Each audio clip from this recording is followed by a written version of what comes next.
नमस्कार मंडळी, सर्वांचं स्वागत आहे कोवळी होणे या कार्यक्रमात. आपण सर्वांनी आपले ऑडिओ म्यूट करा. आमची उत्कृष्ट गायिका आणि माझे पती हेमंत साने तेही गायक म्हणून सहभागी होणार आहेत. आम्ही तिघं मिळून हा कार्यक्रम सादर करणार आहोत. आकांक्षा आणि आपल्याला गाण्यासाठी बोलूच तर आपण कार्यक्रमाच्या सुरुवातीला कथा, कविता, एकपात्री असा मनोरंजक कार्यक्रम हा असणार आहे. पद्मगंधा प्रतिष्ठानने आयोजित केलेल्या साहित्य संमेलनात हा कार्यक्रम सादर करण्याची आम्हाला परवानगी दिली, आमंत्रण दिलं. याबद्दल मी सुप्रसिद्ध लेखिका आणि आपल्या संस्थेचे अध्यक्ष शुभांगीताई भडभडे यांची आभारी आहे. कार्यक्रमाच्या सुरुवातीला असणार आहे एक कथा, त्यानंतर काही गाणी आणि अनेक अनेक मनोरंजक अशी स्किट्स. तर सुरू करूया कथाकथनाने. तुम्हाला माहित आहे की मी नाटकात आणि चित्रपटातही कामं केली आहे. तर नाटकात आणि चित्रपटात स्क्रीनवर काही गोष्टी दिसतात, पण त्याच्या मागेही काही घडत असतात. तर या मागे ज्या गोष्टी घडत असतात त्या आपल्याला दिसत नाही, पण त्यावर लिहिता तर येतं ना. तर अशाच प्रकारे काही गोष्टी मागे घडलेल्या लिहिलेल्या आहेत, त्यावर एक ही कथा. कथेचं शीर्षक आहे फोटो सेशन. मालिकेचं शूटिंग पाहत मोनिका उभी होती. मालिकेचं शूटिंग चालू होतं आणि जो फोटो काढत होता. फोटो काढता काढता त्याचा कॅमेरा एका सुंदर चेहऱ्यावर स्थिरावला. कोण होती ही मुलगी? ती मुलगी होती मोनिका. ती मोनिका त्या मालिकेत काम करणारी नव्हती. ती मोनिका कोण होती? शूटिंग पाहायला आलेली एक साधी सुधी मुलगी होती. जो फोटो काढत होता त्या गोंधळातून शूटिंग थांबल्यावर त्यानं बाजूला घेतलं तिला आणि विचारलं, मॅडम काय नाव आहे तुमचं? तुम्ही ही मालिकेत काम करताय की बघायला आलाय? नाही नाही, पाहायला आले मी. हो का? तुमच्याशी मला जरा बोलायचं होतं. तुम्ही कधी फोटो सेशन केलंय का? फोटो सेशन म्हटल्यावर त्या मुलीला काही कळलं नाही. ती जरा गोंधळलीच. फोटो सेशन म्हणजे काय असतं ते? हो, फोटो सेशन म्हणजे बघा मॅडम, एक दिवस वेळ काढून तुम्ही फोटोग्राफरकडे जायचं. वेगवेगळ्या कॉस्ट्युम्समध्ये, वेगवेगळ्या मूड्समध्ये तुम्ही तुमचे फोटो काढायचे आणि त्यातला एखादा फोटो चांगला आला तर आम्ही मालिकेच्या किंवा चित्रपटाच्या निर्मात्याकडे द्यायचे. You may get a big contract if you are selected. हो हो, ऐकलंय तसं काहीतरी. पण काय हो, ते फोटो सेशन म्हणतात ते खूप खर्चाचं वगैरे असतं ना? तिने विचारलं. हो मॅडम, खर्चाचं तर असतं, पण काय आहे की तुमचा चेहरा इतका फोटोजेनिक आहे, इतका फोटोजेनिक आहे की मी रिस्क घ्यायला तयार आहे.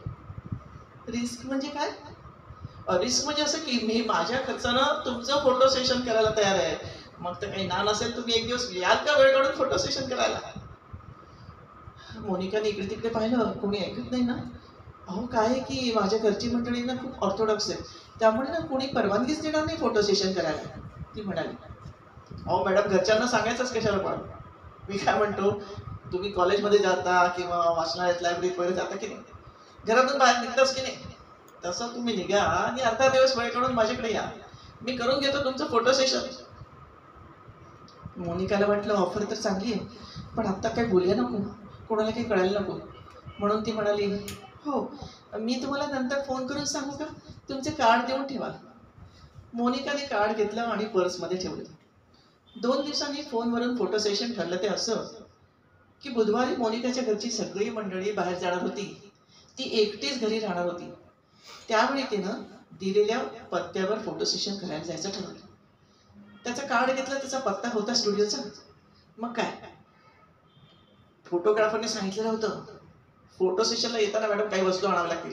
म्हणजे कसं आहे, इंडियन ड्रेसेस, वेस्टर्न ड्रेसेस, काही ॲसेसरीज वगैरे, तेवढं तुम्ही घेऊन या, बाकी मी सांभाळून घेतो. तसं तिने मैत्रिणींकडे फिरून ना काही ड्रेसेस मिळवले. तिच्याकडे बाकीच्या ॲसेसरीज होत्याच. दागिने होते, खरे खोटे, सँडल्स, हॅट, गॉगल्स सगळं होतंच. सगळं तुम्ही एका बॅगेत नीट भरून ठेवलं आणि बुधवारी सगळी मंडळी बाहेर गेल्यानंतर हळूच बॅग भरली आणि ती फोटो सेशन करायला निघाली. इतक्यात फोन वाजला. हॅलो मॅडम, येत आहे ना? मी पोचलो साईटवर. हो हो, मी येतेच आहे. आपले सुंदर फोटो काढायला कोणीतरी वाट पाहत आहे, यापेक्षा काय आनंद असणार ते लहान वयात. मोनिका बॅग घेऊन निघाली. पण ना, प्रवासाने घाबरलेल्या चेहऱ्याने कशाने फोटो काढायचे, म्हणून ती रिक्षा करून, टॅक्सी करून पटकनच ते स्थानात पोचली. तिथं पोचल्यावर थोडा तिचा गोंधळ झाला. म्हणजे पत्ता दिला होता, त्यात त्याचं नाव तर होतं आणि त्या एरियात तर ती पोचलेली होती, पण त्या बिल्डिंगमध्ये रहिवाशांमध्ये त्याचं नाव नव्हतं. मग हा इथे राहतो की याने आपल्या मित्राकडे बोलवलंय का दुसराच कुठला फ्लॅट आहे, ती जरा संभ्रमात पडली. पण आता आलोच आहोत ना, तर 303 मध्ये जाऊन बेल तर वाजवूया, म्हणून ती निघाली. फ्लॅट समोर उभी राहिली आणि तिनं बेल वाजवली. थोडा वेळ वाट पाहिली, दार उघडलं गेलं. तर उघडा बंब तो जो फोटोग्राफर तिथं उभा होता. मोनिकाला कसंच झालं नाही, म्हणजे एक मुलगी इथे येणारे म्हटल्यावरती याने असं का उभं राहावं. तुमची तयारी झाली आहे का, नाही तर मी नंतर येते बाई. नाही नाही हो मॅडम, तुम्ही इतक्या लवकर कशा पोहोचलात, आत्ता तर तुमच्याशी फोनवर बोललो होतो ना. काय विमानाने आलात की काय. अहो नाही, टॅक्सीने आले मी, उशीर होईल म्हणून. पण काय म्हणजे तुम्ही तयारीत दिसत नाही.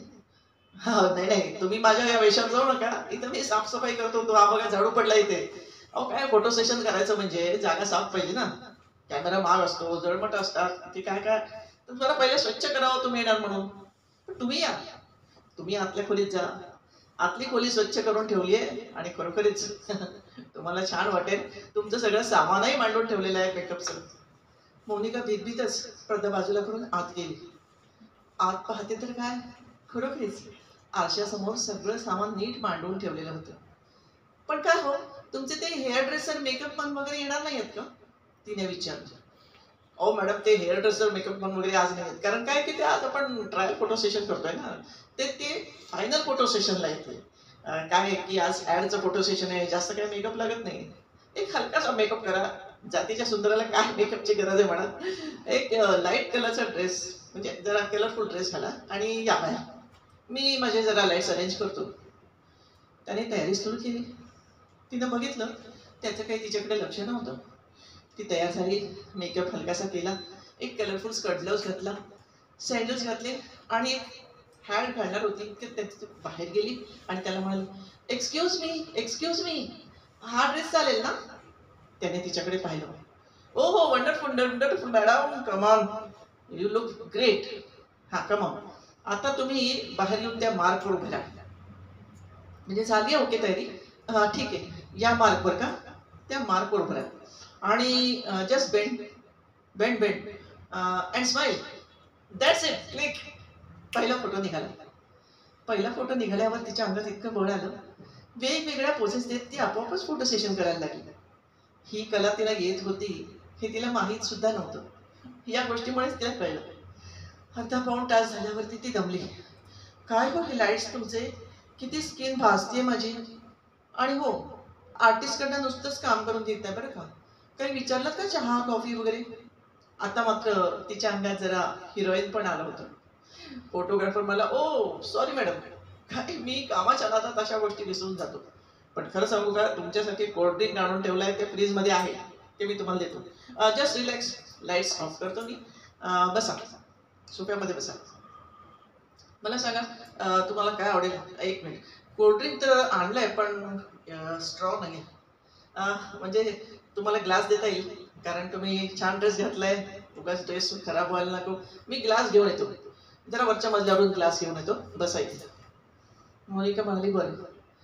परत तो वळला आणि म्हणाला, हा मी जाऊन येतो, पण तोपर्यंत तुम्ही एक काम करा, तो अल्बम ठेवलाय ना टिपॉयवर, तो अल्बम जरा नीट बघा. म्हणजे असं फोटो सेशन केलं तर तुम्हाला पैसे जास्त मिळू शकतात, but it is up to, it is not compulsory. Not compulsory, just have a look. मोनिकाने अल्बम घेतला आणि चाळायला लागली. हे फोटो तिला काही विचित्रच वाटले. असं फोटो सेशन करायची तिची मुळीच इच्छा नव्हती. असे झिरझिरीत ब्लाऊज घातलेल्या बायका, साड्या नुसत्याच गुंडाळलेल्या, विचित्र विचित्र ड्रेसेस, विचित्र एक्सप्रेशन्स, हे फोटो तिला अजिबात आवडले नाही. क्षणात ती चमकली. म्हणजे हा माणूस हे फोटो मला का दाखवत असेल.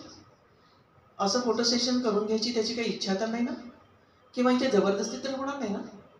झाली तर काय करू, या एरियात मला कोणी ओळखत सुद्धा नाही आणि आईबाबांनाही माहिती नाही मी इथे आले म्हणून. बापरे, काही गडबड झाली तर. तिच्या मनानं भीती घेतली. ती पटकन गॅलरीत जाऊन उभी राहिली, कोणी आसपास आहे की नाही. एक रिक्षा उभी दिसली. मोनिकाने निर्णय घेतला, पटकन आत गेली, सामान बॅगेत टाकलं आणि पटकन दरदर जिना उतरून खाली आली. बाहेर आले, रिक्षावाल्याला म्हणाली चलो स्टेशन, आणि बसली रिक्षात. रिक्षा भरधाव स्टेशनकडे निघाली. तसं तिला आठवण आली, अरे आपला बदललेला ड्रेस मात्र तिथेच राहिला. पण पण जाऊ दे, आपण तर निघालो, ड्रेस राहिला तर राहिला. 1-1.5 तास प्रवास करून मोनिका घरी आली. तिनं बॅग टाकली. तिला जरा खुशी झाली. बापरे, काही भलतंच घडलं असतं तर कुणाला सांगता आलं असतं. पण तिला खूप रडायला लागलं. पण कोणीच नव्हतं घरी. कोणाला काही सांगायचंही नव्हतं. पण कोणाशी तरी बोलावंसं वाटलं. कुणाला सांगणार? हां, श्रद्धा, जिच्या सेटवर तो फोटोग्राफर भेटला होता. श्रद्धाला तिनं फोन करून बोलावून घेतलं तर श्रद्धा आली. असं झालं तसं झालं सगळं सांगितलं. मी फोटो सेशन करायला गेले आणि तिथे असं असं घडलं आणि मग मी घाबरून निघून आले. श्रद्धा म्हणाली, अगं काय कमाल आहे तुझी. ओळख नाही पाळख नाही त्या माणसाकडे तू जातेस तरी कशी? मला तरी घेऊन जायचंस ना. अगं म्हणजे तो चांगला बोलत होता तर मी मग घाईघाईने निघूनच गेले. कमाल आहे तुझी. हल्ली हे फोटोग्राफर काय काय करतात माहितीये का तुला? म्हणजे हे बघ, निघून आलीस हे खूप चांगले केलंस. फोटोग्राफर मुलींचे फोटो काढतात आणि एखाद्या नेकेड फोटोशी हा मॅच करून भलतं सलतं काहीतरी बनवून नंतर ब्लॅकमेल करतात. बापरे, मोनिका चांगलीच घाबरली. मग श्रद्धा म्हणाली, एक मिनिट मोनिका, मला सांग, म्हणजे खरोखर सांग, तिथे गेल्यावर तू काही सांगितलं नाहीस ना की तुझं आता लग्न ठरलंय आणि 15 दिवसात लग्न आहे म्हणून? नाही ग, तसा काही विषयच निघाला नाही. नशीब तसा विषय नाही निघाला, नाहीतर तुझ्या सासरी जाऊन तुला ब्लॅकमेल करेल. म्हणजे सासरच्यांना फोटो पाठवले तर? छे ग, असं कसं करेल? पण मोनिका मनातून खूपच घाबरली. म्हणजे असं काही झालं तर मी काय करू? काही करू नकोस, गप्प बस घरात. अगं आता काय नाही घाबरवतेस तू अशी मला आणि आता म्हणते काही करू नकोस. मोनिका अगदी रडवेली झाली होती. श्रद्धा म्हणाली, हे बघ, कुठल्याही परिस्थितीत बाईंनी घाबरायचं नसतंच. जास्तीत जास्त तो फोटोग्राफर काय करेल असा विचार करायचा. काय करेल ती, हे फोटो आणेल आणि म्हणाल पैसे द्या वगैरे. तू सांगायचं हे माझे फोटोच नाहीत मुळे, काय करायचं ते करा. अगं पण असं कसं सांगणार आपण त्या फोटोत दिसत असताना? आणि माझा एक ड्रेस पण तिथे राहिला माहितीये पुरावा म्हणून. तिच्या अगं तसे फॅशन स्ट्रीटला 100 ड्रेस असतील, कशावर बोलतो तुझा ड्रेस? हे बघ, मुळात फोटोग्राफरचा फोन आला तर घ्यायचा नाही आणि तुझ्या लग्नासंबंधी तर अजिबात वाच्यता करायची नाही. आणि मोनिका काय गये, 15 दिवसांनी तुझं लग्न आहे आणि तुला अशा गोष्टी सुचतात कशा? कुठेतरी जाऊन फोटो सेशन करते म्हणे. लग्नाची कामं कर, कितीतरी कामं राहिली असतील लग्नाची. मोनिका म्हणाली, हो ते तर खरंय. झालं, श्रद्धाने सांगितलं त्याप्रमाणे मोनिका लग्नाच्या कामात गुंतून गेली. लग्न 15 दिवस जर आलेलं असतं की किती कामं असतात नाही का? म्हणजे बघा ना, केळवणं असतात, लग्नाची आमंत्रणं असतात, मग ती साड्यांची मॅचिंग ब्लाउजेस, मग ती हेअरस्टाईल्स, हनीमूनचं बुकिंग, खूप खूप कामं असतातच. त्यात ती घडून गेली. आणि एक दिवस, म्हणजे तसे 2च दिवस राहिले होते की लग्नाला, तेव्हा ती पत्रिका वाटायला मैत्रिणींना खाली गेली होती. मोबाईल घरीच राहिला होता. तितक्यात फोन आला. तर मोनिकाच्या आईनेच फोन घेतला. हॅलो, कोण बोलतंय? तिकडनं आवाज आला, मी जो फोटोग्राफर बोलतोय. फोटोग्राफर? हा फोटोग्राफर. अहो जरा टीव्हीचा आवाज कमी करा. फोटोग्राफर ना, अहो तुम्ही लग्नात फोटो काढायला येणार का? सकाळी येणार की रात्री? नाही, म्हणजे संध्याकाळी रिसेप्शनला. हो, पत्रिका दिली की नाही तुम्हाला? दिली ना. हा, आमच्या मंगेशच्या लग्नात तुम्ही आला होता म्हणून म्हटलं मोनिकाच्या लग्नातही तुम्हीच या. सकाळी आमच्या घरचा फोटोग्राफर आहे, पण संध्याकाळी आलात तर बरं पडेल नाही का?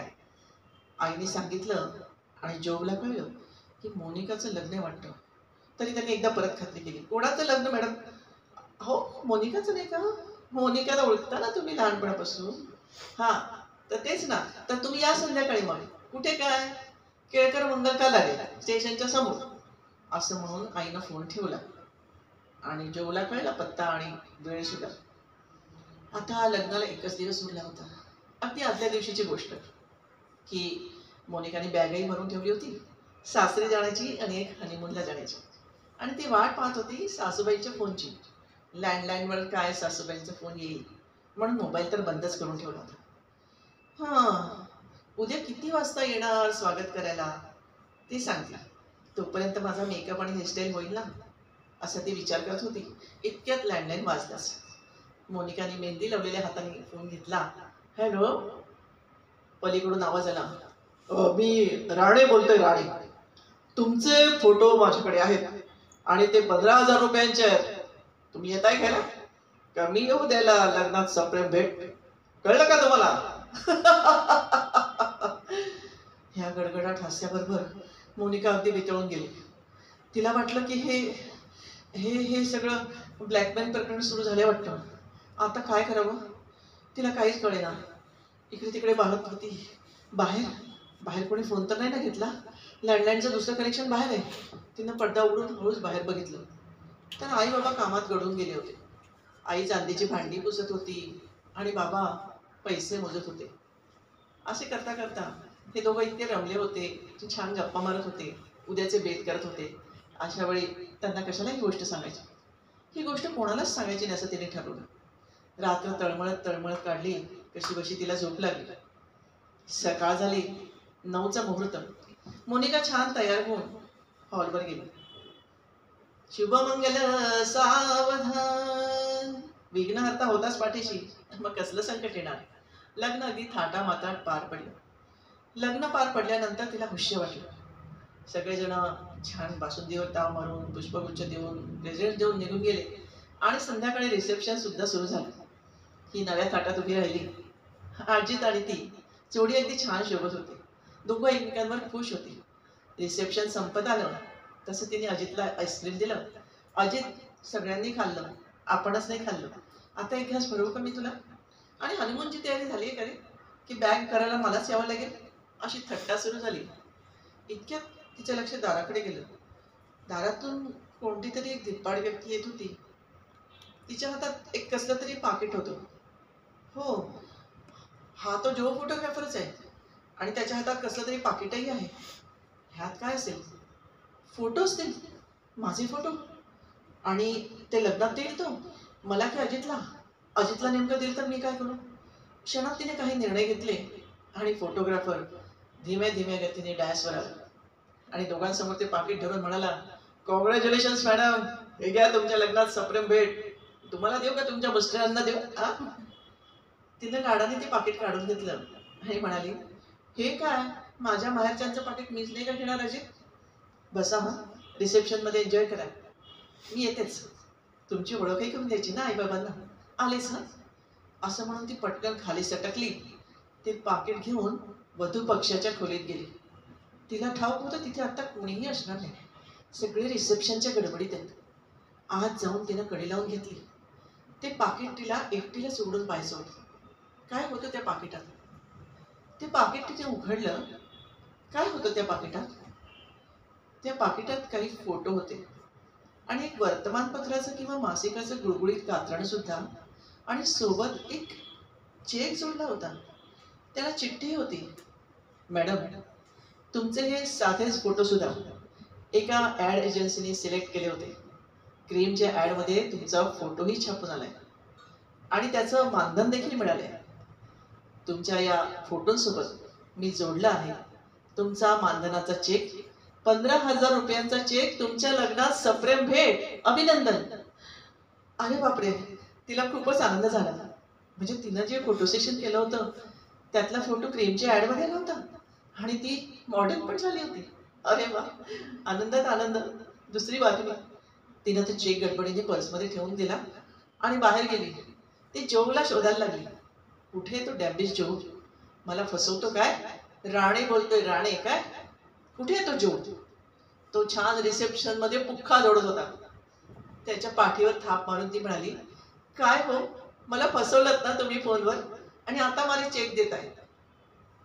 जो म्हणाला, हो काय करणार मॅडम, काय करणार. कसं आहे ना, चांगल्या गोष्टीवर कोणाचा विश्वासच बसत नाही, पण वाईट वाईट गोष्टी डोक्यात भरवल्या तर किती पटकन विश्वास बसतो की नाही. म्हणून केली तुमची थोडीशी गंमत. मग काय होणार का आर्टिस्ट? होणार का मॉडेल? येणार का आमच्या क्षेत्रात फोटो सेशन करायला? ती म्हणाली, हो सांगते ना. आता आम्ही बाहेर चाललोय ना 8 दिवस. आल्यावरती सांगते यांना विचारून. जो पुन्हा रिसेप्शनमध्ये गेला. मोनिका वळली आणि विचार करायला लागली.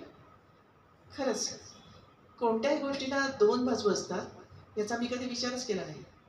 कायम एकाच बाजूने विचार करता आले, पण दुसऱ्याही बाजूने विचार केला असता तर खूप काही वेगळं घडलं असतं, जे आजवर कधीच घडलं नाही. आता तर काय, हे छोटंसं उदाहरण होतं फोटो सेशनचं. फोटो सेशन, फोटो सेशन मंडळी 2005 मध्येच प्रकाशित झालेला आहे आणि हा आमचा कार्यक्रम अनेक देशांमध्ये आम्ही सादर केला. तिथे मी ही कथा सादर केली होती. आपण या कथेनंतर ऐकणार आहोत एक छानसं गीत. ते गीतही मी लिहिलेलं आहे आणि माझे पती हेमंत साने यांनी संगीतबद्ध केलेलं आहे. त्यामुळे हे गीत यापूर्वी तुम्ही कधीच ऐकलेलं असणार नाही. ऐकूया. तुला हवे मला हवे एक रान फुलपंखा सवे, तुला कळे मला कळे ऊन सावली कशामुळे. ऐकूया गाणं. सादर करतायत हेमंत साने आणि आकांक्षा पालकर.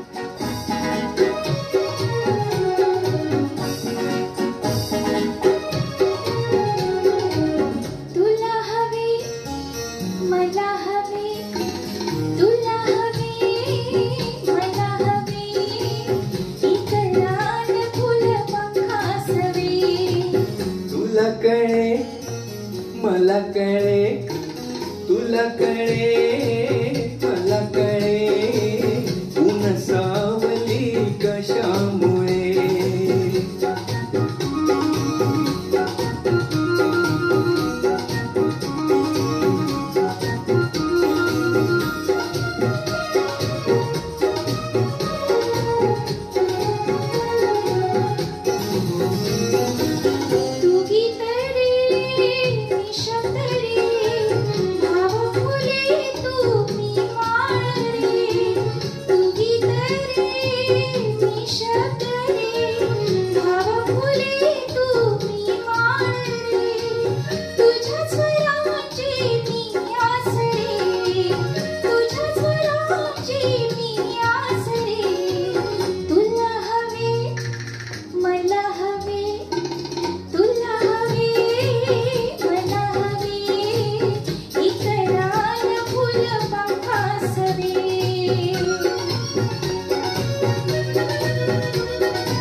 जांभळे हे मेघ कसे बिलकती ग चंद्रासे.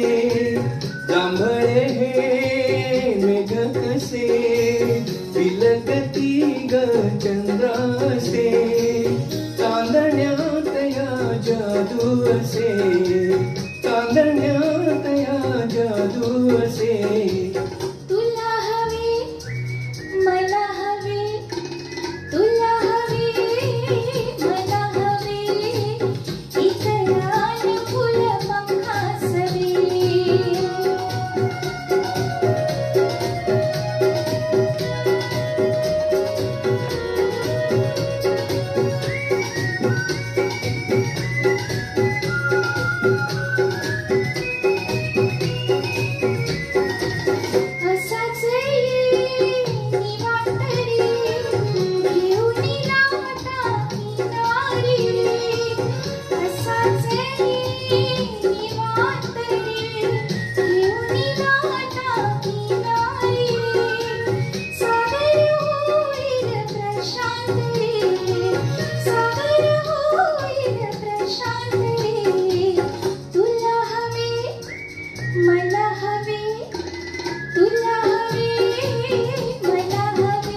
कळे तुला कळे मला कळे ऊन सावली कशामुळे.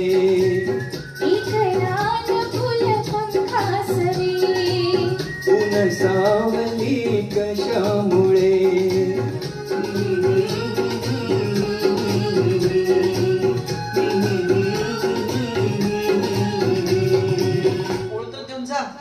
तोपर्यंत मी लिहिते कविता. बाबा म्हणले ओळ द्यायची ना तुला. हा ही घे ओळ.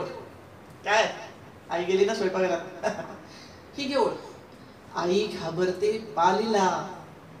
अहो बाबा, ही काय ओळ आहे का? आई घाबरते पालीला. पाली, झुरळ, उंदीर असे काही कवितेत असतात का? असे झाडं, फुलं, चंद्र, सूर्य असतात आमच्या कवितेत? अगं नाही ग बेटा, कवितेला कुठलाही विषय वर्ज्य नसतो. तू लिही कविता. आई घाबरते पालीला, काय जुळतं बघ. बाबा गेले स्वयंपाकघरात आणि मी विचार केला, काय लिहायचं? आई घाबरते पालीला. हा, जमलं, सुचलं मला. बाबा आल्यावरती मी सांगितलं त्यांना, बाबा लिहिली आवड मी, हे बघा. आई घाबरते पालीला, आई घाबरते पालीला, बाबा घाबरतात आईला. वा, बाबा इतके खुश झाले. अरे वा, मस्त कविता आहे. म्हणजे बाई इतकी भित्रट असते की ती पालीला घाबरत असते. तिचा नवरा इतका घाबरत असतो की तो तिला घाबरत असतो. कमाल आहे. वैश्विक सत्य मांडलेलं आहे. एवढी कविता झालेली आहे. आई आली आणि ऐकली त्यांनी. अशी छोटीशी नसते कविता, खूप मोठी असते. म्हणजे अजून लिही पुढे, लिही पुढे. मग मी लिहिलं पुढे. आई घाबरते पालीला, बाबा घाबरतात आईला, आजी घाबरते देवाला, आजोबा नाही घाबरत कोणाला. आजी वाचते पोथी, बाबा वाचतात पुस्तकं मोठी, पण फक्त आईलाच कळतात माझ्या मनातल्या गोष्टी. अशी माझी छोटेपणची पहिली कविता होती. मग त्यानंतर आमच्या घरी कोणी कवी मंडळी, लेखक मंडळी येत गेले की आई म्हणायची, तुझी कविता वाच ग, आणि माझ्या कवितेला प्रोत्साहन मिळायचं. एक दिवस कोण आले होते माहिती का? तुम्हाला माहिती आहे त्यांचं नाव? नागपूर, अमरावतीतच ते प्रसिद्ध झाले आणि आता त्यांचं नाव जगात झालंय. ते म्हणजे कवी सुरेश भट. माझ्या वडिलांचे मित्र होते. माझे वडील मोठे रसिक आणि सुरेश भट कवी. ते आपली कविता लिहिल्यावर माझ्या आईबाबांना वाचून दाखवायला यायचे. तर एक दिवस ते आले होते आणि एक कविता म्हणून दाखवायला आमच्या घरी आले होते. तर बाबा म्हणाले, जरा चहा पाणी नंतर कर ग, आपण कविता ऐकूया. जेवायला चालेल ते, पण जेवण नंतर कर. सुरेश भट बसले आणि दिवाणखान्यात आई बाबा त्यांच्यासमोर बसले. कोणती कविता असेल ती जी ऐकण्याचं भाग्य प्रथम आमच्या परिवाराला मिळालं आणि नंतर त्यांची ती कविता चाल लावून गाणं झालेलं, पद्मजा फेडाण्यांनी गायलेलं, प्रसिद्ध झालं. ती होती, केव्हा तरी पहाटे उलटून रात्र गेली. तुम्हाला त्याची चाल नक्कीच माहित नाही, हो ना? पण ते कसे गात होते हे तुम्हाला कुठे माहिती? ते मी तुम्हाला दाखवणार आहे. आमच्या घरी त्यांनी ती कविता कशी सादर केली, ती अशी सादर केली. केव्हा तरी पहाटे, केव्हा तरी पहाटे उलटून रात्र गेली. मिटले बरं का, मिटले चुकून डोळे, हरवून रात्र गेली. केव्हा तरी पहाटे. आई बाबा अगदी गुंगून गेले होते. अय्या, कसा हा शब्द सुचला नाही? फारच सुंदर शब्द आहे. गजरा कसा फुलांचा, विसरून रात्र गेली. केव्हा तरी पहाटे. पहाटेपर्यंत याचं गायन चाललं असावं. म्हणजे आम्ही अगदी छोटे छोटे होते शाळेतले, आम्हाला झोप लागली.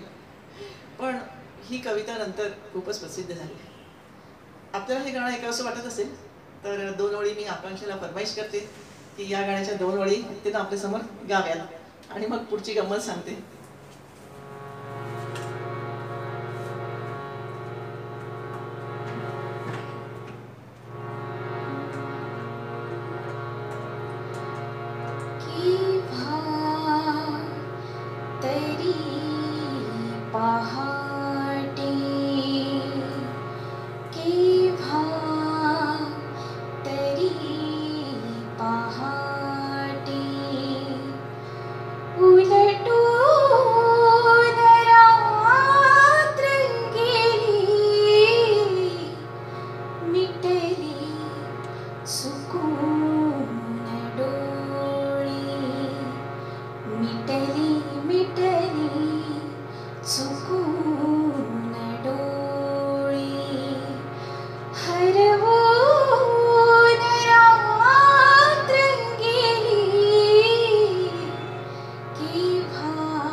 अगदी छान आठवणी जागे केल्यास तुमच्या.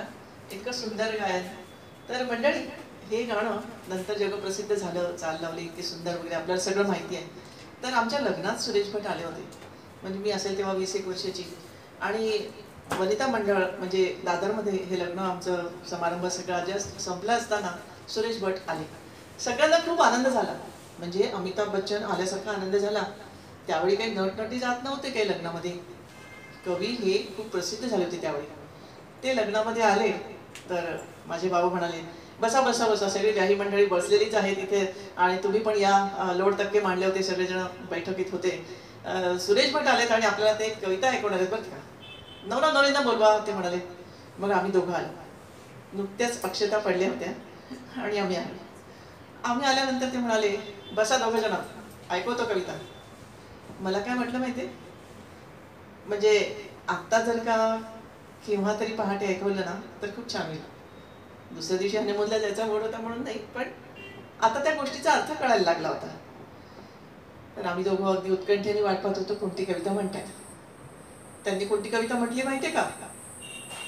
पावसात भिजण्याचे, पावसात भिजण्याचे वय निघून गेले, देखावे बघण्याचे वय निघून गेले. मी म्हटलं काय वय निघून गेले बाबा, आता तर आम्ही आलोय वयात.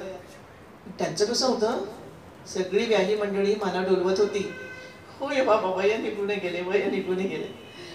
जसे श्रोते समोर असतील तशी कविता त्यांची. तर अशा खूप काही आठवणी सांगता येतील. याच्यानंतर आपण छानशी गाणी ऐकूया. गीत सादर करतील हेमंत साने आणि यशवंत देव यांचं संगीत असलेलं एक गीत आपण ऐकूया. येशील येशील राणी, पहाटे पहाटे येशील.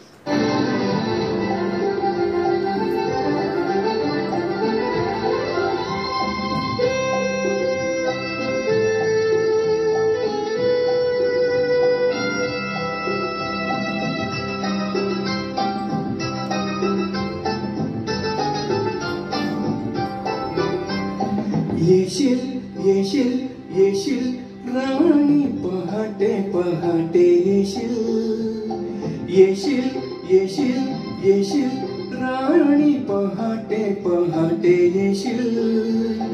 तुझी या माझी या प्रेमाची पावती, साखर चुंबन देशील. येशील येशील येशील राणी, पहाटे पहाटे येशील. तुझी या माझी या प्रेमाची पावती, साखर चुंबन देशील. येशील येशील येशील.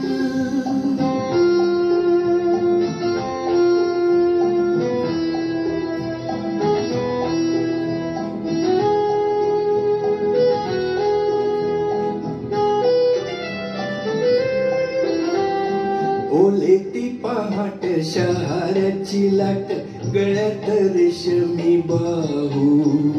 तुझी हनुवटी जरा उचलता, नको ना रागाने पाहू. ओले ती पहाट, शहाराची लाट, गळ्यात रेशमी बाहू.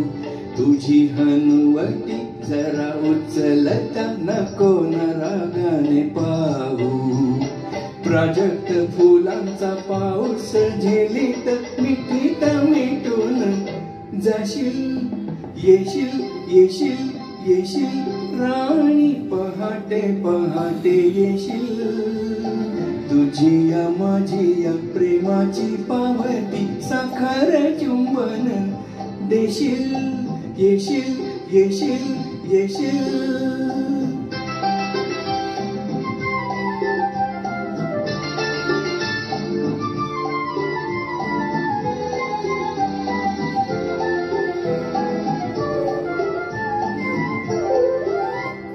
चंद्र मावळेला वाट दाखवेल, शुक्रचा टपोरा तारा.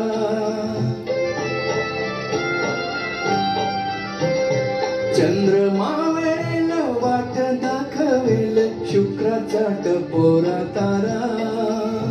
शुक्राचा टपोरा तारा. कोवळ्या क्षणांचे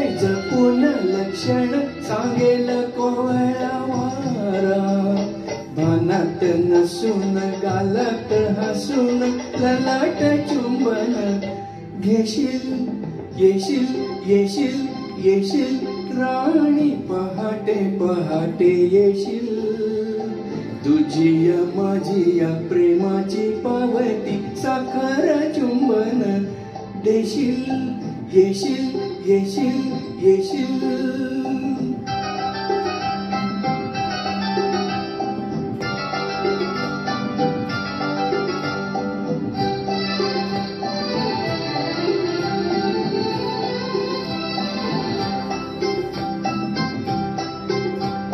वाजता पाऊल घेईल चाहूल जाळीत चोरटा पक्षी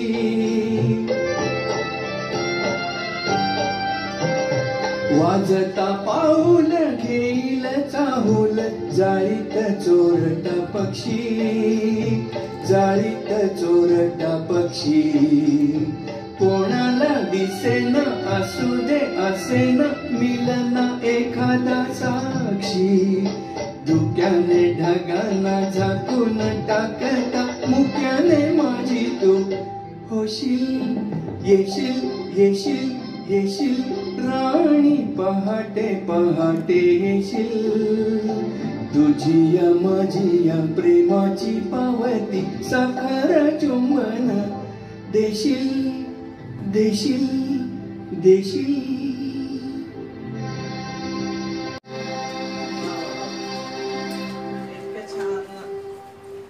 गाण्याचा माहोल इतका छान झालेला आहे. आणखीन एक आपण गाणं ऐकूया. आपल्याकडे आकांक्षा पालकर सारखी उत्तम गायिका आहे, मग का नाही ऐकायचं आपण गाणं. तर आकांक्षा सादर करणार आहे वारा गाई गाणे.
जीवते पिसावरी तेज सोने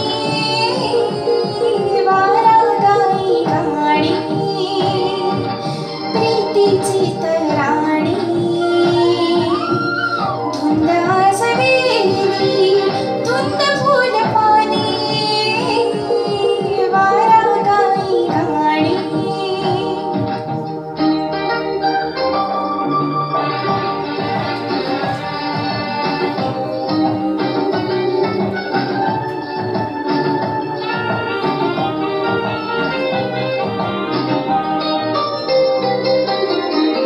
आज वेळ हे कुणी नाविने आज वेळ हे कुणी नाविने अंतराळी का पडती पाऊले आज वेळ हे कुणी नाविने अंतराळी का पडती पाऊले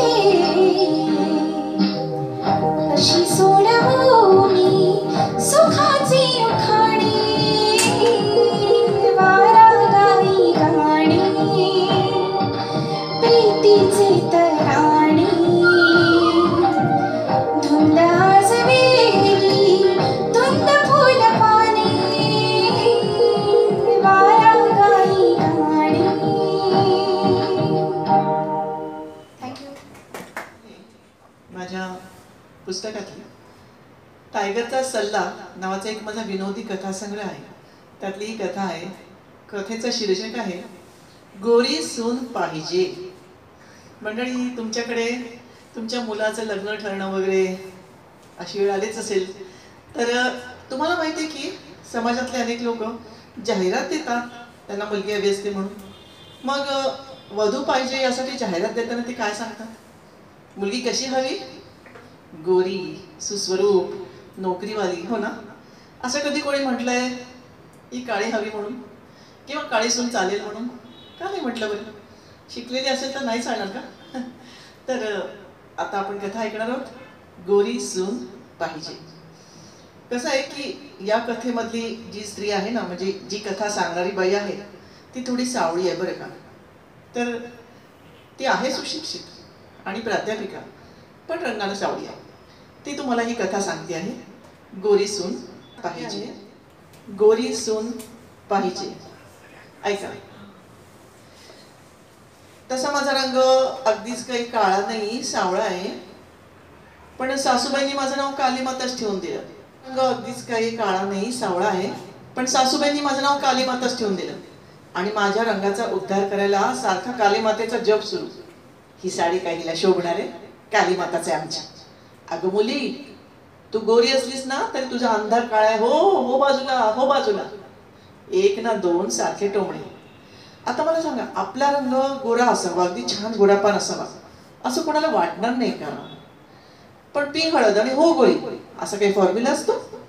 ज्याचा त्याचा रंग देवाने दिला तसा असतो. गुलाब पांढराही असतो, पिवळाही असतो, लालही असतो. पण माणसं हे समजून घेतील तर ना. आता बघा माझ्या सासूबाई, सासूबाई रंगाने चांगल्या गोऱ्या धप्पा आहेत, पण दात ते पुढे आलेले आहेत. ते तरी चांगलं दिसतं का हो? पण माझे सासरे मोठे रसिक. मुलगी पाहायला गेले ना तर आल्यावर सांगत होते, मुलगी पाहिली आणि लगेच पसंत केली. गोरी होती ना आणि हसरी होती, हसरी. बघा हा, म्हणजे माझ्या दात पुढे आलेल्या सासूबाई म्हणजे हसरी मुलगी आणि मी म्हणजे काली माता.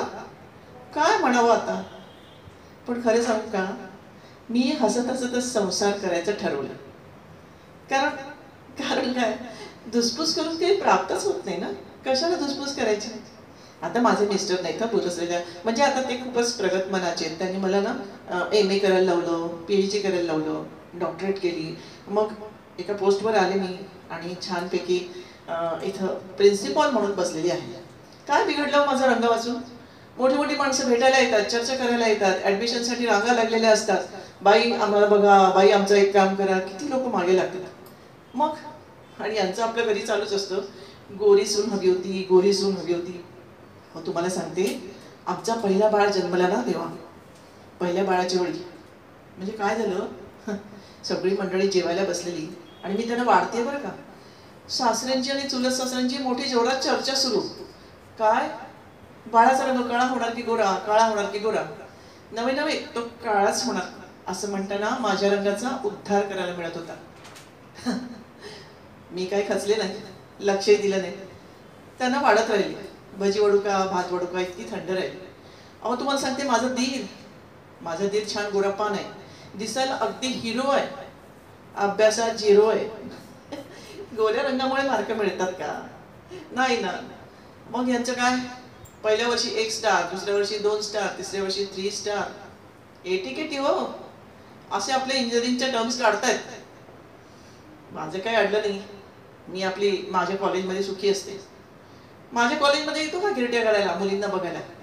माझं लक्ष असतं चष्म्यातून आणि खिडकीतून. म्हटलं कर बेट्या, तुला काय मागे लागायचंय कुठल्या मुलींचा. आमच्या वर्गातल्या मुली म्हणजे आमच्या कॉलेजच्या मुली अशा आहेत ना, कोणाला भावच देणार नाही, कामा वाचून बोलणारच नाहीत. आता ह्याच्याशी काही मुली बोलत असतात, त्यांना वाटतं बाईंचा धीर आहे, आपल्याला पेपर काढायला मिळतील, मार्क वाढवायला मिळतील. म्हणजे मी वाढवत नाही, पण त्यांना असं वाटत असतं. हल्ली तर काय, आमच्याकडे वेगळीच माणसं यायला लागली. खूप छान छान मंडळी आपल्या छान छान मुलींना घेऊन आमच्या घरी येत असतात. बोलण्याचे विषय वेगवेगळे असतात. प्रिन्सिपलशी वेगवेगळ्या गोष्टींवर बोललं जातं, तुम्हाला माहिती आहे. काही लोक अभ्यासाची विचारणा करायला येतात, कोणी ट्युशनसाठी येतात, कोणी म्हणतात हिला हे वर्ष जड जात आहे, तुम्ही काहीतरी मदत करा.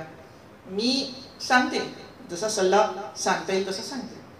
आज पण असेच एक आई बाबा आपल्या गोऱ्या पान मुलीला घेऊन आमच्याकडे आले होते. तशी होती ठेंगणी, ठुसकी, नक्की, पण गोरी होती. आले होते. बोलण्याचा विषय असा होता की मुलीला काही पुढे शिकावंसं वाटत नाही, ग्रॅज्युएट तर झाली, पोस्ट ग्रॅज्युएशन करावंसं वाटत नाही. तुम्ही काहीतरी सांगा बाई. तर मी काय सांगणार, पण माझ्या परीने सांगितलं. हे बघ, हल्ली काय खूप शिकावं लागतं, नोकरी करावी लागते मुलीने. असं करून चालत नाही. पोस्ट ग्रॅज्युएशन तर तुला केलंच पाहिजे. आता तू BComला फर्स्ट क्लास आहेस की नाही, मग MCom करायला काय हरकत आहे. मुलींनी काय करायचं, शिकायचं, नोकरी करायची, आपल्या पायावर उभं राहायचं. कोणती वेळी सांगता येत नसतं. आणि त्यानंतर मग लग्न करायचं. मुलं काय नंतर सुद्धा मिळतील, पण तू घाई करू नकोस. शिक्षण तुझं पूर्ण कर. आई बाबांना वाटतंय ते शिकवायला तयार आहेत ना, मग तू शिकायचंच. आमची ही सगळी मीटिंग झाली, मुलगी पण शिकायला तयार झाली, माझ्याकडे ट्युशन लिहायला तयार झाली, आणि मग निघाले सगळेजण. तितक्यात माझे सासूबाई, आमचे हायकमांड, आले बाहेर. त्यांची एंट्री म्हणजे ना खूप मजेदार असते बरं का. आल्याच असं काही एखादं वाक्य बोलतात. आता काय म्हणाल्या, बाहेर चपला खूप दिसल्यात. म्हटलं कोण आलाय, तर तुम्ही आलात का बरं. काय हो, एंट्री झाल्याबरोबर सगळेजण उभे राहिले. मग काय, या हेडबाई आणि हेडबाईंच्या सासूबाई, म्हणजे किती मोठा खुद्दा. सगळेजण उभे राहिले. ती छोटीशी मुलगी तर बावरूनच गेली. हेडबाईंच्या सासूबाई आल्यावर काय करावं बाई. तिने मग वाकून नमस्कार केला आणि आमच्या सासूबाईंनी ओळखलं. म्हणजे झेरलंच, छान आहे मुलगी, गोरीपान आहे, आपल्या धाकट्या मुलासाठी छान आहे. सगळेजण गेल्यावर मला म्हणतात, कशा, कोण होती ग ती मुलगी छोटीशी, गोड होती नाही, काय नाव तिचं. म्हटलं प्रसन्ना. नाव शोभण्यासारखंच होतं, दात पण तसेच होते. प्रसन्ना का, अगदी छान आहे हो, प्रसन्न आहे हो चेहरा. बरं, तुझ्याकडेच येणार आहे का ट्युशनला, मग तू जमवून टाक. काय जमवून टाक. अहो म्हणजे ती काही मुलगी दाखवायला नव्हते आले. हो, पण आता आपल्या आनंदासाठी तू करू शकतेस तेवढं. सासूबाईंची ऑर्डर. मग मी काय करणार. मी तेवढ्यात म्हटलं, अहो पण काय आहे की आता आनंदाला अजून नोकरी नाही ना, आणि हिचंही शिक्षण व्हायचं आहे. आता ती येईल सुट्ट्या वगैरे संपल्यावर माझ्याकडे, येईल ना, त्याला काय नोकरी सुद्धा मिळेल, इंजिनियर तर झालाय. आणि खरंच तुझ्या तोंडात साखर पडो असं त्यांनी म्हटलं, आणि पडली साखर माझ्या तोंडात. आनंदाला नोकरी मिळाली. मग काय, सासूबाईंचा फार भाव वाढला. मुलगा इंजिनियर, मुलाला नोकरी, मुलगा गोरा, सुस्वरूप, त्याच्या नावावर घर. मग काय विचारूच नका. म्हणजे वधूपित्यांची राहीलच लागली. पण ह्या वरमाई होत्या ना, ह्या काय काय कारण काढून नाकारायच्या. ही मुलगी काय ठेंगणीचे, ही मुलगी काय काळीचे, हिचे काय दातच पुढे आहेत, तर हिचं काय असं. म्हणजे एक ना दोन कितीतरी कारण. मुलगी नाकारायची, पटकन पसंत करायची नाही. लोकांना काय वाटायचं, ह्यांची पहिली सून तर सावळीच आहे, आपण सावळी मुलगी सुचवली तर काय हरकत आहे, चालेल बहुतेक ह्यांच्या घरी, म्हणून सुचवायचे. यांना फार राग यायचा, काळी मुलगी सुचवतात, माझा आनंद किती गोरा आहे. म्हटलं बस अगं, गोरा आनंद घेऊन. ती चांगली मुलगी निघून गेली. अशा इतक्या शिकलेल्या मुली असतात, सुस्वभावी असतात, चांगला संसार करू शकणाऱ्या असतात, त्यांचं बघायचं की नाही गुण. तर काय ह्यांना फक्त गोरी सून हवी आहे आणि परत त्यात पत्रिका जमली पाहिजे, हे पण सगळं असतंच. झालं. असेच काही दिवस निघून गेले. तर मध्ये मध्ये त्या प्रसन्नाची आठवणीत होती. ती छोटीशी मुलगी छान होती ग, तिला सुचवायला हवं. असं 2-4 वेळा म्हटल्यानंतर मला नाही म्हणता नाही आलं. पण मी तर तिच्या आईला वचन दिलं होतं की हिला पोस्ट ग्रॅज्युएशन करीनच म्हणून. मग करायचं कसं, जमवायचं कसं? मी म्हटलं हो करते मी प्रयत्न. आनंद भाऊजी तुम्हाला सांगू का, एक मुलगी मी सुचवणार आहे. पण कसं आहे की आता आईवडिलांनी मुलगी सुचवायचा जमाना गेला. तुम्ही स्वतः तिला मागणी घालायची, मी फक्त दुरून मुलगी दाखवणार आहे. आनंदाचा माझ्यावर विश्वास होता. तुमच्या ओळखीची आहे ना, मग चालेलच की. जा. आनंदाला मुलगी दिखवायचं काम माझ्यावरती आलं. मला माहित होतं प्रसन्न माझ्याकडे ट्युशनला येताना आधी कुठे लायब्ररीत जाते, किती वाजता कॉलेजमध्ये जाते, सगळं माहित होतं. म्हणून मी त्याला खिडकीतून दाखवलं. ती बघ ती मुलगी चालली आहे ना निळा ड्रेस घालून, हां, तर तिच्याशी तू बोल. म्हणजे विचार काहीतरी, कॉलेजचा रस्ता, लायब्ररीचा काहीतरी विचार, दवाखाना कुठे, काहीतरी काही विचार. 2 मिनिटं बोललं की माणूस कळतं की कसं आहे. मुलगी बरी वाटली तर मग आपण पुढे जाऊ. आनंदा हो म्हणाला. मग एक दिवस शनिवारी अर्धा दिवस सुट्टीच होती ना, मग गेला आपला स्कूटर घेऊन. डुडुम डुम डुम डुम डुम डुम. 2 मिनिटं 2 जण बोलताना दिसली मला खिडकीतून. आणि मग मी आत आले. म्हटलं कशाला जास्त विचारा, तो नंतर सांगेलच. झालं. नंतर काय, दर शनिवारी हा घरी आणि मग जातोय डुडुम डुम डुम डुम तिच्या मागे. एक दिवस तर ती घाबऱ्या बुबऱ्या घरी आली. ओ मॅडम मॅडम, एक मुलगा ना सारखा माझ्या मागे असतो. म्हणजे माझ्याच वेळी नेमकं तो कसं असतो माहिती नाही, पण येतो खरा. मी म्हटलं अगं काय आहे हे बघ, मुलं मागे लागली ना तरी आपण सांगायचं की मला यंदा कर्तव्य नाही, मी माझं शिक्षण पूर्ण केल्याशिवाय अजिबात लग्नाच्या भानगडीत पडणार नाही. त्यामुळे तुम्ही काही माझ्या मागे लागू नका, बरं का. हे पक्क ठेव मनाशी. मला लागू दे कोणी मागे, उत्तर देऊन टाक त्याला.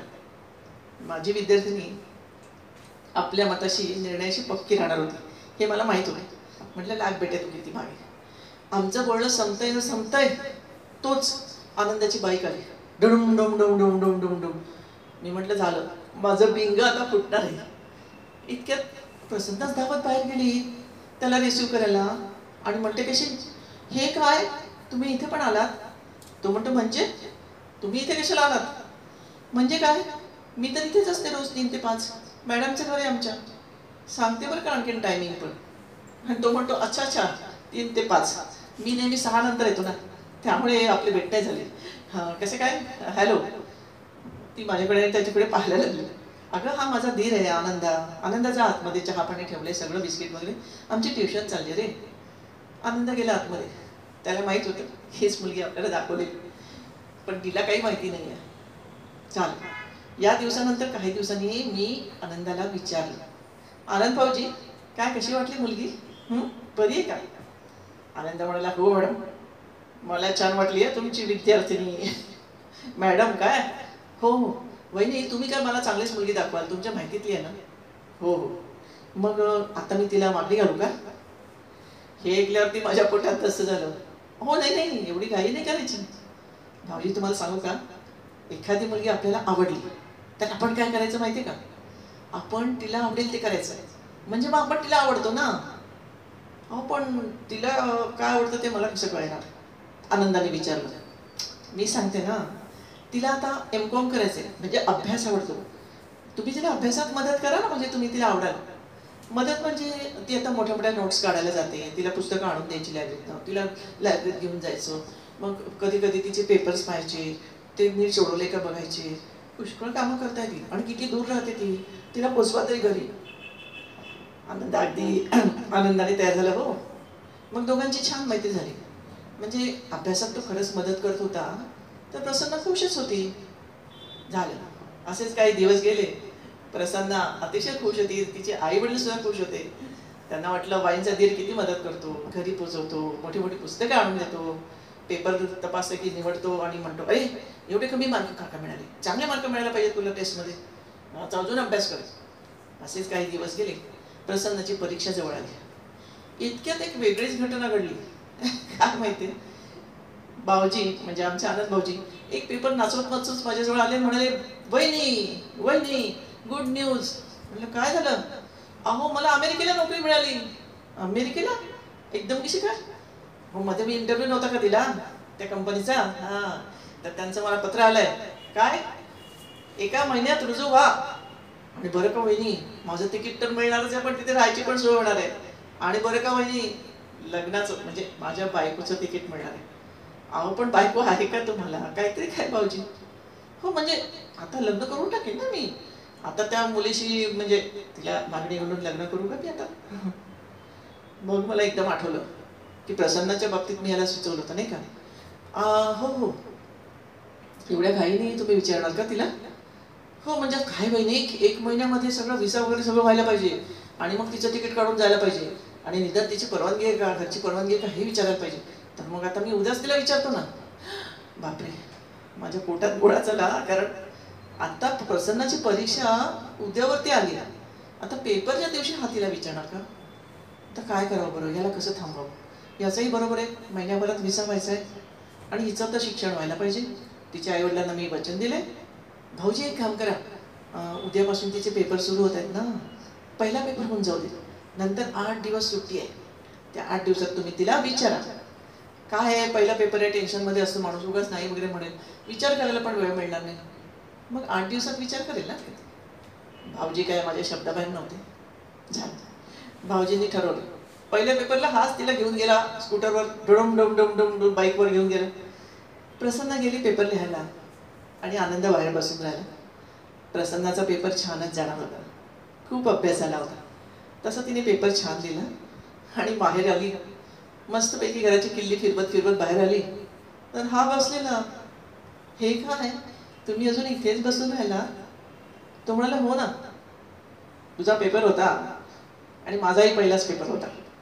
या, तुमचा कसला पहिला पेपर होता?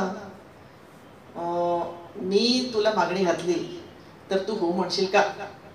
हा प्रश्न किती वेगवेगळ्या प्रकारे सोडवत होतो मी, मला उत्तर मिळेल का, असं त्याने तिला विचारलं. यावर तिने त्याला काय उत्तर दिलं हे तर त्या दोघांमध्येच राहिलं. पण एवढं मात्र घडलं की 8-10 दिवसात बॅग बिग भरून सगळी तयारी करून आनंदा परदेशी म्हणजे अमेरिकेला निघून गेला.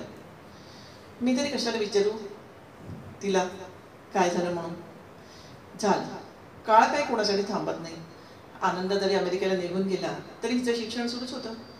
आनंदालाही तिथे घर मिळालं, मग त्याने गाडी घेतली, वेल सेटल झाला वगैरे अशी काही पत्र येत होती. मग प्रसन्नाचंही शिक्षण सुरू राहिलं. 2रं वर्ष संपत आलं. 2ऱ्या वर्षीचा रिझल्ट लागला, अगदी छान रिझल्ट लागला.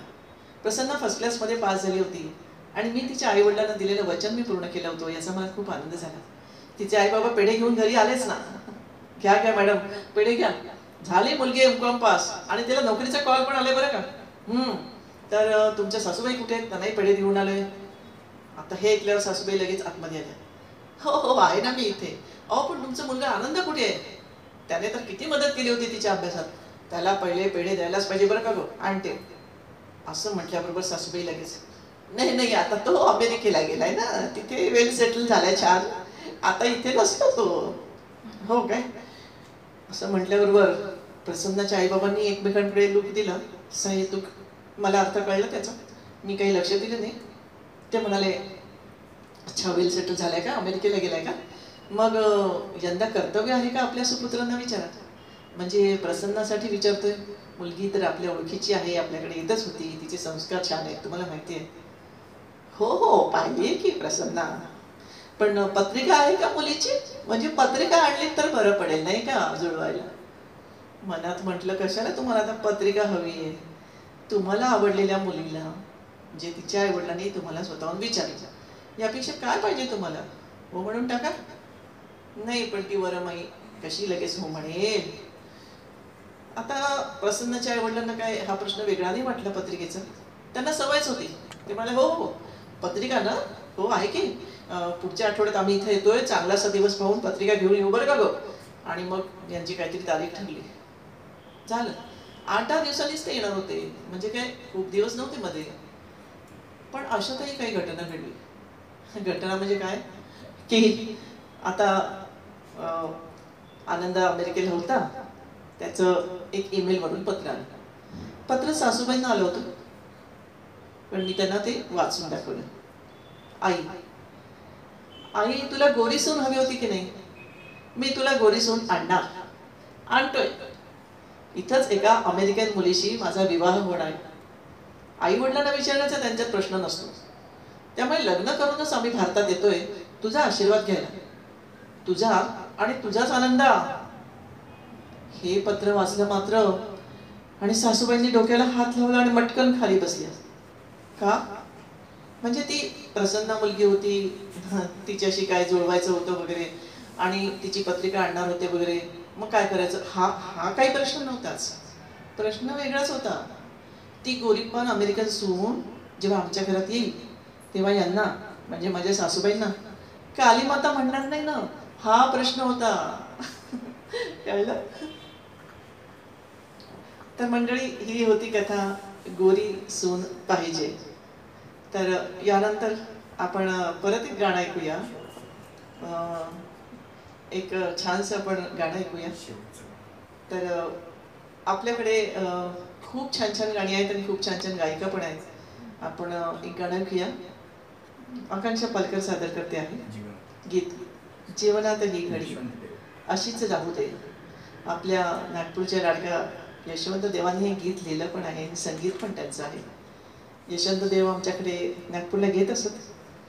त्यांचा गाण्याला संगीत दिलेला एक छोटासा कार्यक्रमही आमच्या घरी झाला होता. 4 मंडळी जमली होती. मला वाटतं 1972 साल असेल ते, तेव्हा आमची ओळख झाली होती. आणि इथं मुंबईतही आम्ही अनेकदा भेटलो, नंतर त्यांच्या गाण्यावरती काही कामं केली. तर आकांक्षा, एक छानसं गाणं म्हणून दाखव. जीवनात ही घडी सगळ्यांचं आवडतं गाणं.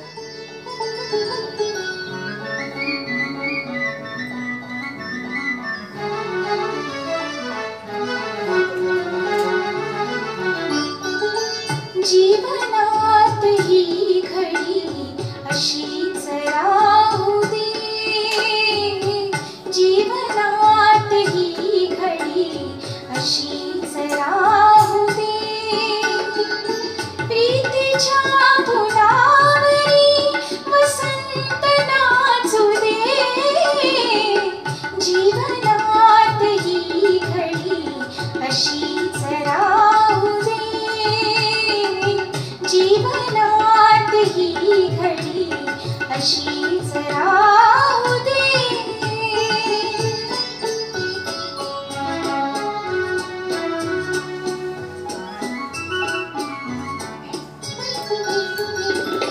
रंगविले मी मनात चित्र देखणे. रंगविले मी मनात चित्र देखणे. आवडले वेडीला स्वप्न खेळणे. स्वप्नातील चांदवा, स्वप्नातील चांदवा जीवास लाभू दे. जीवनात ही घडी अशीच राहू दे.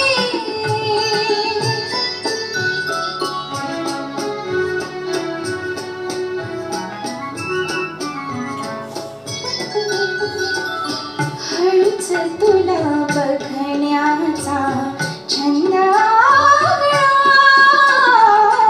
हळूच तुला बघण्याचा छंद आगळा.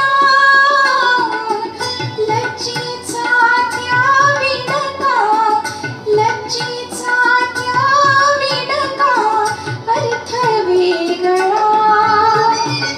स्पर्शातून अंग धुंद होऊ दे.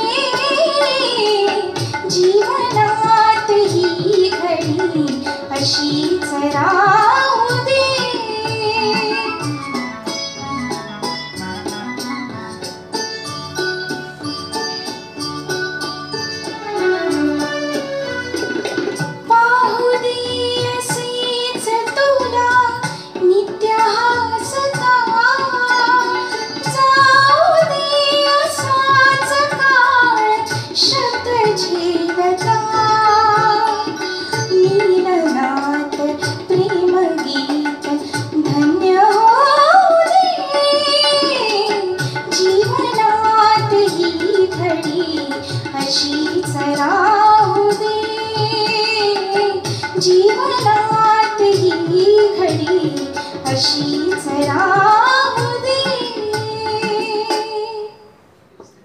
मला आकांक्षाचं हे गाणं नेहमीच आवडतं आणि या कार्यक्रमाच्या शेवटच्या टप्प्यात त्याला नेहमी म्हणायला सांगत असते.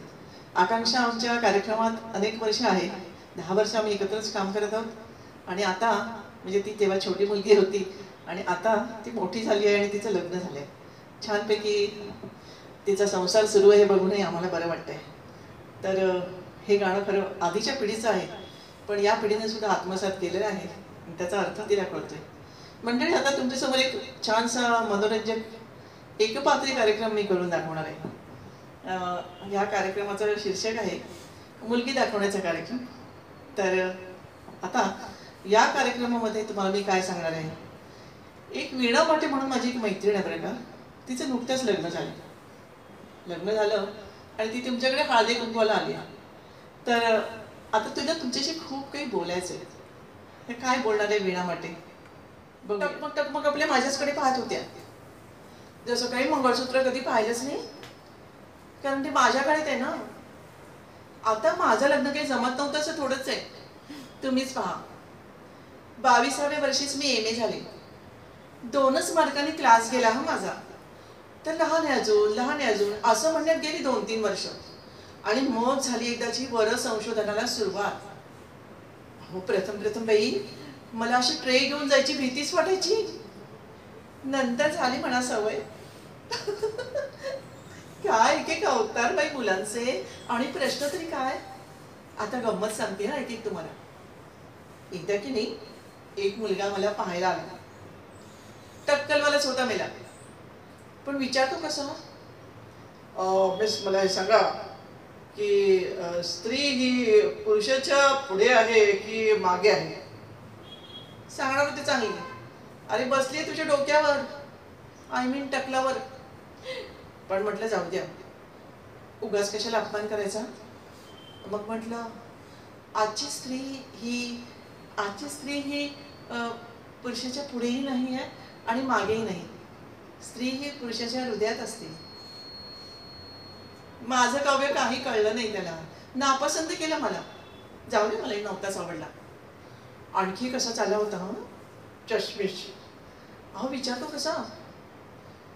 मिस मला हे सांगा की संसाररूपी बसचे पती आणि पत्नी कोण. जाणार ते चांगला, पत्नीच ड्रायव्हर आहे. काय म्हणणं आहे तुझं. पण म्हटलं जाऊ द्या, उगाच अपमान कशाला करायचा. मग आई रागवते नंतर. मग म्हटलं संसाररूपी बसचे पती हे ड्रायव्हर आणि पत्नी कंडक्टर. एवढा खुश झाला ना माझ्या वाक्यावर. काय म्हणाला माहिती. Very good miss, but will you please explain this. Explain. हां, सांगते. म्हणजे त्याचं काय की त्याचं असं आहे की कंडक्टरच्या इशाऱ्यावर बस चालते ना, म्हणून. नापसंत केलं. ते चांगला होता, मलाही नव्हताच आवडला. अहो काही वेळा तर मुलं मागेच लागायची. एकदा मी बस स्टॉपवर उभी होते बरं का. आला एक मुलगा. मिस मला हे सांगा की तुम्ही मला नापसंत का केलं. म्हणजे त्याचे कारण तरी सांगा बघू, का केलं मला नापसंत. अरे म्हणजे 1857 सालच्या बंडासारखी असल्या गोष्टींची कारणं काय जाहीर करता येतात. कमाल आहे ना. नाहीच बोलली मी काय त्याच्याशी. शेवटी जमलं म्हटलं माझं लग्न. या स्थळाच्या बाबतीत सुद्धा माशी शिंकतच होती हो. काय झालं, यांचं वय 30 आहे असं कळलं तर माझं वय 30च होतं. मग आता आली ना पंचायत. म्हणजे एकाच वयाशी 2 जण. मग आमचे मामा मोठे हुशार. तर बाबा त्यांना म्हणाले, वीणाला एकदा विचारतो चालेल की नाही, नाहीतर आपण मुलीचं वय 25 सांगू देऊ. नाही मामा नाही, तुम्ही माझं वय 25 नका सांगू, जे आहे ते सांगा. 30 म्हणजे 30, पसंत तर पसंत. बर. मामा आणि बाबा यांच्याकडे गेले रविवारी सकाळी. तेव्हा हे दाढी करत बसले होते. तर मामा म्हणाले, नमस्कार जावई बापू, नमस्कार. काय की मी तुम्हाला थोडं सांगायला आलो, थोडासा खुलासा करायला आलो. म्हणजे तुम्हाला डिस्टर्ब तर नाही ना केलं. नाही या मामा. काय की मी आपला एकटाच असतो, आवरत होतो जरा उशिरानी. बसा. काय म्हणताय मामा, काय खबर बात. अहो सरा सांगायचं होतं, आमची मुलगी वीणा, म्हणजे आम्हाला तिला आमचो बोलता बोलता बोलून गेलो का वीणाचं वय 25. ती म्हणली मामा माझं वय आता 30 आहे, नंतर पंचायत नको सांगून या, नंतर पंचायत नको. होय काय, असं आहे काय? वीणाचं वय 30 आहे तर हा ठीक आहे, काही हरकत नाही, कारण मी माझं वय 30 सांगितलं होतं पण ते 35 आहे. असं आमचं जमलं. शोभतोय की नाही आमचा जोडा. अरे हो, बोलत काय राहिले मी, फिरायला जायचं की आम्हाला. म्हणजे उशिरा झाला म्हणून काय झालं, हाऊस तर तशीच आहे ना. येते मी.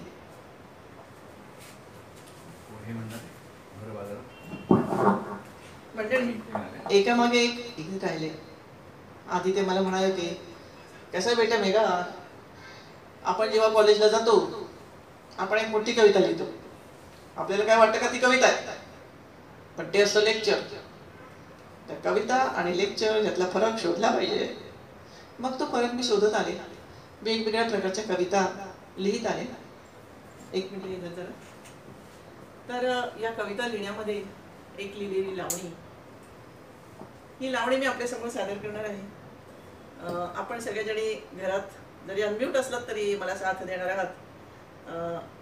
या साथ देण्यामध्ये धमाल करा जरा, मध्ये मध्ये टाळ्या वाजवा आणि त्याच्यामध्ये नाद धरा, म्हणजे कार्यक्रमाच्या शेवटी खूप मजा येईल.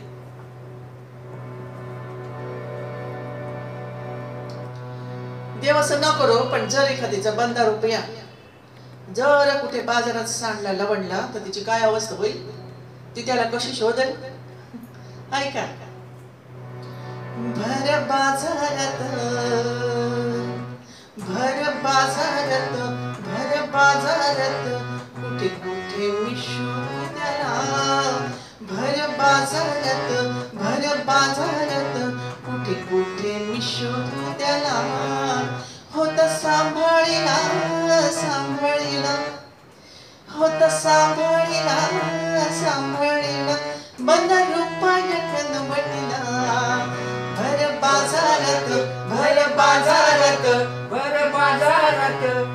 बाजारात भेंडी गवारीच्या लाल लवंगीच्या फुलवेण्यांच्या गर्दीमध्ये.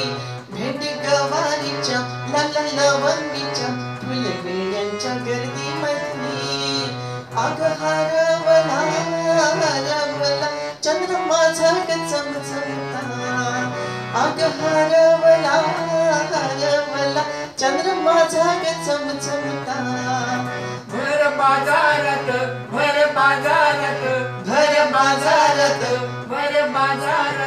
अहो आबा दादा, अहो काका मामा कुठे पाहिलं का त्याला. अहो आबा दादा, अहो काका मामा कुठे पाहिलं का त्याला. कशी त्याच्या वाचून लेख धाडाल सासरला. कशी त्याच्या वाचून लेख धाडाल सासरला. भर बाजारात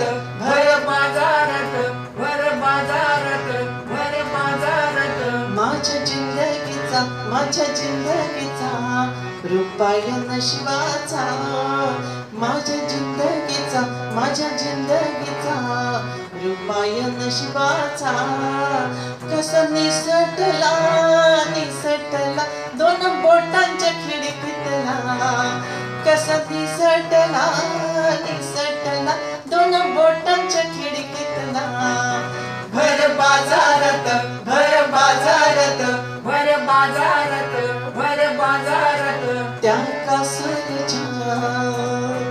त्या कासाऱ्याच्या लाल बांगड्याच्या दुकानी ग ऐना. त्या कासाऱ्याच्या लाल बांगड्याच्या दुकानी ग ऐना. त्यात दिसला ग हसला ग भाळी रुपया कुकवाचा. त्यात दिसला ग हसला ग भाळी रुपया कुकवाचा. भर बाजारात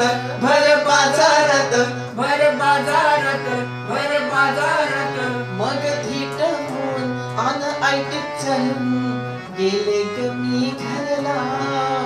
भला रुपया ग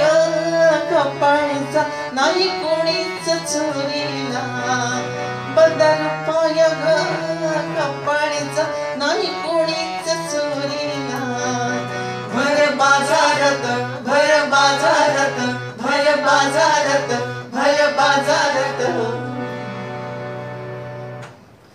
धन्यवाद. आमचा कार्यक्रम आम्ही इथंच या कार्यक्रमाचा शेवट करतो आणि आपल्या सर्वांना धन्यवाद द्यायला आमची टीम इथं आहे. आकांक्षा पालकर, मी मेघना साने आणि हेमंत साने आपली रजा घेत आहोत.